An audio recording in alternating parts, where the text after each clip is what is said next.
டே உனக்கு தான் நடிப்பு வரலல்ல, அப்புறம் ஏன் அதை பிடிச்சி தொங்கிட்டு இருக்க? ஒழுங்காக மியூசிக்கை பண்ணிட்டு அதில் ஷைன் பண்ணுறதை பாரு. நீ மியூசிக் போட்டாவே கை தட்டுறதுக்கு நாங்கள் தான் ரெடியாக இருக்கோமே அப்படின்னு ஃப்ரெண்ட்ஸுங்கெல்லாம் பேசும்போது, ஆமாடா கரெக்டு தான்டா அப்படின்ட்டு ஒத்து ஊதியிருக்கேன். இந்த படத்தில் ஒரு காட்சி வரும்.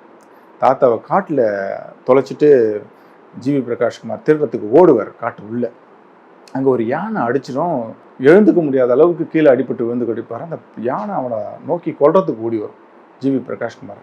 டைரக்டர் ஒரு டைட் க்ளோஸ் ஒன்று வச்சுருப்பார், லிட்டரலி அந்த கண்ணுக்கு வச்சுருப்பார். மரண பயம் ஜிவி பிரகாஷ்குமார்கிட்ட அந்த டைட் க்ளோஸில் நான் ஃபீல் பண்ணேன். என்ன பர்ஃபார்மன்ஸுங்க. இந்த படத்தில் ஒரு வசனம் வரும், பாரதி ராஜா சார் பேசுகிற மாதிரி. வந்த 2வது நாளே செத்து போயிடுவேன்னு நினச்சியா, 102 நாட் அவுட்டு அப்படின்னு சொல்கிற ஒரு காட்சி இருக்குது. அந்த வசனத்தை கேட்டவுடனே ஐயா 102 இல்லை அதுக்கு மேலே நீங்கள் நல்லா இருக்கணும் அப்படின்னு ப்ளஸ் பண்ணுற மாதிரி இருந்துச்சு.